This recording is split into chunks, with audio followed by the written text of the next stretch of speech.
Tout au long de notre voyage, de temps en temps, nous rencontrons des histoires qui suscitent une profonde réflexion sur la nature transitoire de notre existence, des histoires qui éclairent la fragilité humaine et nous poussent à questionner l'essence de notre vie.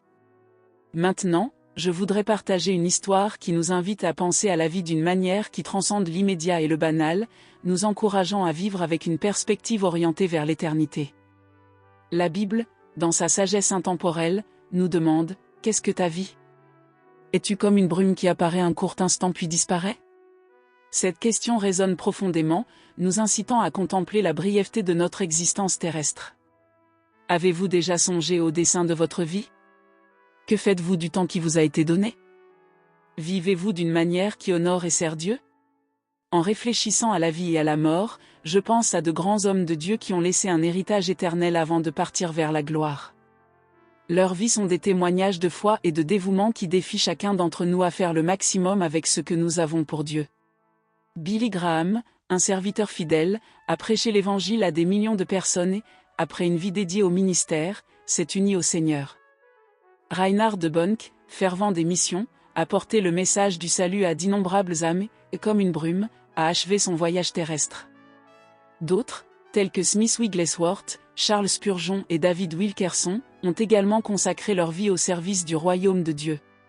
Chacun, à sa manière, a impacté le monde par sa foi, ses enseignements et son engagement envers l'Évangile. Ces hommes n'ont pas seulement vécu, mais ont vécu pour quelque chose de plus grand qu'eux-mêmes, ont vécu pour Dieu et pour l'éternité. Ces récits de vie nous rappellent que notre existence sur Terre est temporaire, mais l'impact de nos actions peut résonner dans l'éternité. Ils nous défient à vivre avec un dessein, à faire en sorte que chaque jour compte, à chercher dans chaque action une opportunité de glorifier Dieu. Ces vies nous enseignent que, bien que nous puissions être comme une brume qui apparaît brièvement puis se dissipe, l'héritage que nous laissons peut perdurer éternellement. Ainsi, j'encourage chacun d'entre vous à réfléchir à ces questions. Qu'est-ce que ma vie ? Est-ce que je vis d'une manière qui honore Dieu ? Est-ce que j'investis dans l'éternel ? Que l'exemple de ces hommes de foi vous inspire. Évaluer sa propre vie, chercher un dessein plus grand et vivre de manière à ce que lorsque son moment de partir arrive, le faire en sachant qu'on a vécu une vie qui a fait la différence, une vie qui a reflété la lumière de Dieu dans ce monde. Que leurs histoires nous inspirent à vivre non seulement pour l'instant présent, mais en regardant vers l'éternité, cherchant dans chaque action une opportunité de servir Dieu et d'impact sur les vies autour de nous. Puissions-nous faire de notre vie une offrande à Dieu, une vie vécue pleinement et avec un but, laissant un héritage de foi, d'amour et de service qui perdure bien au-delà de notre bref séjour dans ce monde. Je te raconte cela seulement pour t'encourager à vivre avec un but, à vivre avec un feu pour Dieu. Peut-être que nous ne pouvons pas monter sur scène et prêcher à des millions, mais nous pouvons parler de Jésus-Christ à nos familles, à nos collègues de travail, à quelqu'un quelque part. Souviens-toi, en tant que croyants en Christ, nous sommes comme un groupe de pèlerins voyageant dans une terre étrangère, aspirant à notre foyer céleste. En Hébreux 13h14, il nous est rappelé que nous n'avons pas ici une cité permanente, mais que nous recherchons celle qui est à venir. Alors, pendant que tu écoutes cette histoire dans les prochains moments, souviens-toi que nous avons tous une date à laquelle nous serons appelés à comparaître devant Dieu et que les livres seront ouverts. Carlos avait 18 ans lorsqu'il a décroché son premier emploi en tant que serveur dans un restaurant local de sa ville natale. Il voulait travailler et économiser de l'argent pour acheter une voiture. Un jour, alors qu'il servait une table pleine d'hommes qui se comportaient de manière désordonnée, l'un d'entre eux a trouvé amusant de pousser Carlos alors qu'il servait. Quand cela s'est produit, Carlos a renversé les boissons partout et a fait tomber une bouteille de champagne très chère qu'il était en train de servir. Le groupe d'hommes applaudit sarcastiquement. Le manager de Carlos est sorti de son bureau pour voir ce qui se passait et quel était le tumulte. « Ce type vient de renverser notre champagne », a crié l'un des hommes. « C'est une bouteille de 00 que nous n'avons même pas bu », a crié un autre homme. Carlos était silencieux, il ne voyait pas d'où venait la poussée, et en plus, c'étaient des adultes, c'était sa parole contre 5 autres. Son manager est devenu furieux contre Carlos et l'a obligé à nettoyer les dégâts. Après avoir terminé son travail, Carlos a quitté son emploi de serveur et a juré de ne plus jamais travailler pour qui que ce soit et de ne plus se sentir petit. Au cours des années suivantes, Carlos a travaillé sans relâche pour devenir financièrement indépendant. Il a lancé une entreprise de lavage de voitures et de nettoyage de vitres dans sa ville natale et l'a vendue pour plusieurs milliers de dollars. Il a pris cet argent et a commencé à investir dans des actions. Après quelques années, il s'est impliqué dans l'immobilier. À l'âge de 35 ans, Carlos était non seulement financièrement indépendant, mais aussi incroyablement prospère. Il s'était bâti un empire à un si jeune âge. Dans sa vie personnelle, Carlos était trop occupé, trop dévoué et obsédé par l'atteinte de ses objectifs. Je ne pouvais pas entretenir une relation, je n'avais tout simplement pas le temps. De plus, Carlos aimait profondément ses parents et passait du temps avec eux chaque fois qu'il le pouvait. Un jour, sa mère lui a dit « Mon fils, l'argent ne suffit pas. Pourquoi ne t'installes-tu pas, ne trouves-tu pas une petite amie et ne fondes-tu pas une famille? Pourquoi ne viens-tu pas à l'église avec nous ce dimanche? Tu dois donner ta vie à Jésus-Christ. » Carlos a répondu « Je l'ai déjà fait, maman. J'ai grandi dans l'église, tu te souviens? » Non, dit sa mère, ce n'est pas de cela dont je parle. Je parle de vraiment donner sa vie au Seigneur, de s'engager envers lui, tout comme on s'engage dans tous ses projets d'entreprise. Son père, un homme de peu de mots, a simplement dit « Vous vous dirigez vers une tombe précoce. Vous devez ralentir et vous souvenir de Dieu. » Carlos était habitué à ce type de conversation de la part de ses parents. Il prévoyait de fonder une famille un jour et avait en tête de se réconcilier avec Dieu à un moment donné. Il envisageait même de faire du travail missionnaire et de construire des églises là où il le pourrait après sa retraite.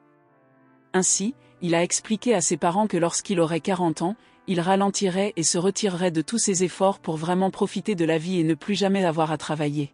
« Je fais ça pour toi, dit Carlos. Notre famille n'aura plus jamais à travailler. » 5 ans plus tard, quelques semaines après son 40e anniversaire, Carlos vendit certaines de ses entreprises pour des millions de dollars et engagea des managers pour s'occuper de son empire. Enfin, il était prêt à prendre sa retraite et à profiter de la vie.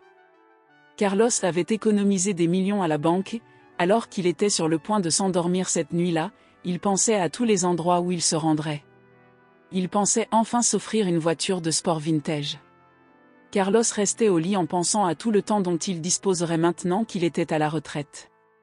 Soudain, sa chambre s'éclaira d'une lumière blanche et éblouissante. Un ange apparut devant lui et lui dit « Charles, le Seigneur a besoin de ton âme ce soir. » Carlos, les larmes coulant sur son visage, a déclaré « Non, je ne suis pas prêt, s'il vous plaît. Je suis en bonne santé parce que je viens de prendre ma retraite et j'ai tant de projets, » répondit Carlos. L'ange répliqua « Tu as eu une bonne vie, tu as eu de nombreuses occasions de travailler pour le Seigneur, mais tu as choisi de construire ta richesse. Tu as eu de nombreuses occasions d'adorer le Seigneur, mais tu as choisi d'adorer l'argent. Dieu a été assez gracieux pour envoyer de nombreuses personnes dans ta vie. Elles t'ont averti, mais tu les as ignorées. Elles ont essayé de te persuader, mais tu les as ignorées. » Carlos dit « Mais si je meurs maintenant, irai-je en enfer et je ne veux pas aller en enfer. » L'ange dit « Tu avais un nombre déterminé de jours sur cette terre. Tu as pris ta décision tous les jours, et maintenant ton temps s'est écoulé. » Peu de temps après, Carlos décéda. La leçon de cette histoire est que tu ne dois pas attendre qu'il soit trop tard pour servir Dieu. N'attends pas qu'il soit trop tard pour te réconcilier avec Dieu. Prie tant que tu peux encore, et prie autant que tu peux tant que tu as encore la santé. Repens-toi et vis pour Dieu. Si jamais tu viens chez moi, sur le seuil de la porte, il y a un panneau qui dit « La vie est courte, l'éternité est longue. Vis en conséquence. » Alors pourquoi attendre? Un évangéliste appelé Tisha Roy dit « Si tu rentrais chez toi ce soir, que tu t'endormes et que, au milieu de la nuit, le son d'une trompette te réveille comme jamais auparavant, et qu'en un clin d'œil le ravissement se produise, te réveillerais-tu traumatisé et effrayé, ou te réveillerais-tu avec joie et attente, sachant que tu étais en paix avec Dieu, sachant que toutes tes affaires avec Dieu étaient entièrement réglées? Si tu n'as pas la certitude, engage-toi envers Jésus, ton esprit a été renouvelé et transformé par lui. Combien d'entre nous peuvent dire cela? Parce que la chose est que tu le crois ou non, la parole de Dieu est vraie. Et elle dit dans 1 Thessaloniciens 4, 16-17, car le Seigneur lui-même a un signal donné, à la voix d'un archange, et au son de la trompette de Dieu, descendra du ciel, et les morts en Christ ressusciteront premièrement. Ensuite, nous, les vivants, qui sommes restés, serons tous ensemble enlevés avec eux dans les nuées, à la rencontre du Seigneur dans les airs, et ainsi nous serons toujours avec le Seigneur. Le ravissement se produit en un clin d'œil. Tu n'auras pas le temps de régler ta vie, de te réconcilier avec le Seigneur, de te repentir et de demander pardon.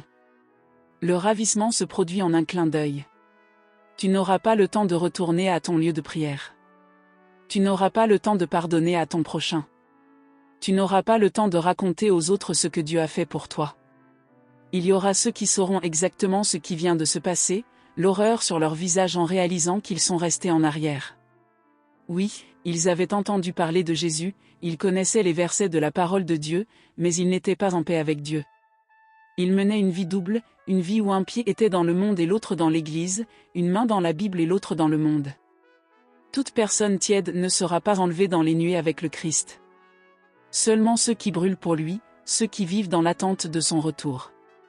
Mais pour ce qui est du jour et de l'heure, personne ne le sait, ni les anges dans le ciel, ni le Fils, mais seulement le Père.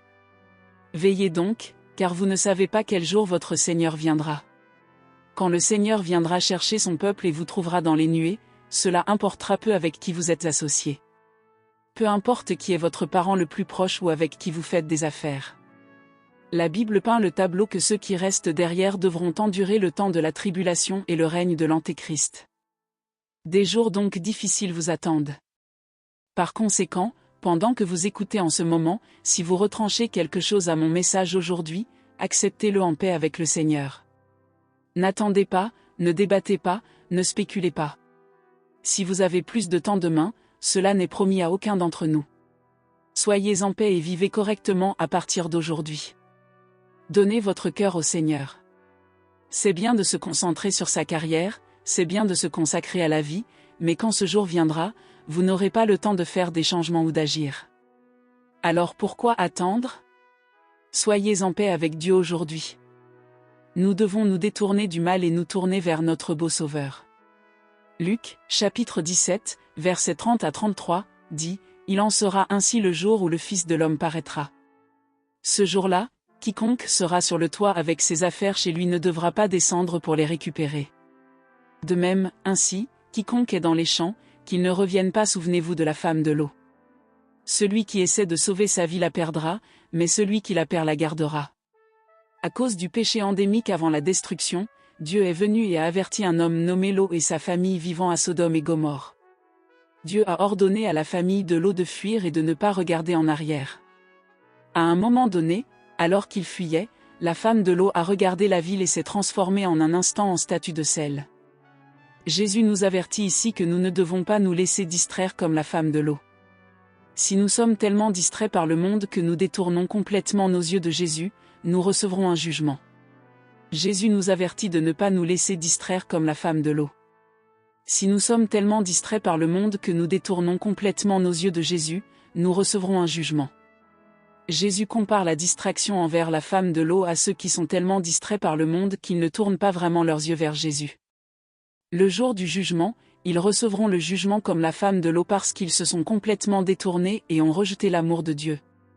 Il y a tellement de distractions dans la vie qui peuvent nous amener à détourner notre attention de Jésus. Parfois, nous nous tournons vers de mauvaises choses comme des substances destructrices, des relations interdites et des pensées lubriques. Ce faisant, nous cherchons à satisfaire nos propres désirs. Ces distractions peuvent constituer un obstacle majeur dans notre marche avec Christ. Dieu ne vous appelle pas à quitter votre famille ou votre emploi. Au lieu de cela, il vous appelle à le mettre en premier et au centre de votre vie. Il devrait être au centre de l'attention.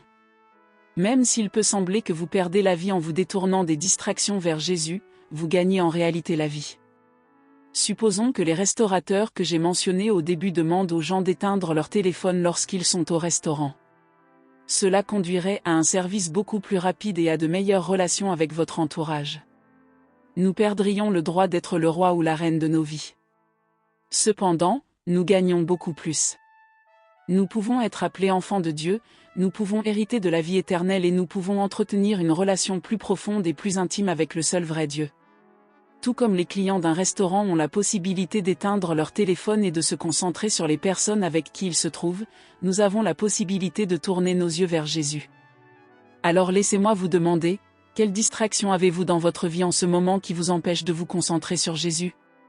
Actes, chapitre 2, versets 17 à 18, nous dit, « Et il arrivera dans les derniers jours, dit Dieu, que je répandrai mon esprit sur toute chair.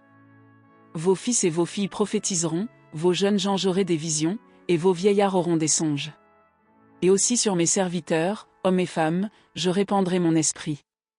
En ces jours-là, les fils de Dieu prophétiseront. » Les enfants de Dieu ont quelque chose sur quoi s'appuyer au milieu des temps dangereux. Cela devrait vous apporter du réconfort. Dieu a promis de ne pas vous abandonner, il a promis de répandre son esprit. Si vous lisez ceci attentivement, Dieu promet une puissance spirituelle aux croyants. Lorsque l'Esprit de Dieu sera répandu, les dons de l'Esprit viendront également sur nous en tant qu'enfants. Les dons de Dieu, tels que le discernement, la paix, l'amour et la sagesse, augmenteront avec l'effusion de l'Esprit de Dieu. Par conséquent, peu importe ce qui arrive dans le monde, en tant que croyants, nous savons qu'à l'approche du retour de notre Seigneur et Sauveur Jésus-Christ, le seul endroit où chercher du repos, un refuge et de la force est en Dieu. Jésus a dit, « Je suis le chemin, la vérité et la vie. Personne ne peut atteindre le Père si ce n'est par moi. » Dans les temps dangereux à venir des derniers jours, gardez les yeux fixés sur Jésus, et il vous délivrera. Que ce soit les derniers jours ou non, nous, croyants, devons nous assurer que notre concentration est uniquement sur Jésus-Christ. Nous devons nous concentrer sur celui qui est le chemin, la vérité et la vie, comme l'a dit explicitement Jésus-Christ. Évitons de ressembler aux gens mentionnés dans Matthieu, chapitre 7, verset 22, où la Bible dit, « Beaucoup me diront en ce jour-là, Seigneur, Seigneur, nous n'avons pas prophétisé en ton nom, et c'est en ton nom que nous avons prophétisé. Nous n'avons pas chassé les démons et nous n'avons pas fait beaucoup de miracles. » Au lieu de regarder tout ce qui se passe dans le monde et de concentrer votre temps et votre énergie à dresser une liste de tous les signes des temps, je vous encourage à concentrer votre temps et votre énergie sur la recherche de Dieu. Cela devrait être notre seul objectif, connaître Jésus-Christ, prier et le connaître davantage, avoir une bonne relation avec Jésus-Christ, de sorte que lorsque nous nous tenons devant lui, nous entendions les mots « Bien joué, bon et fidèle serviteur ».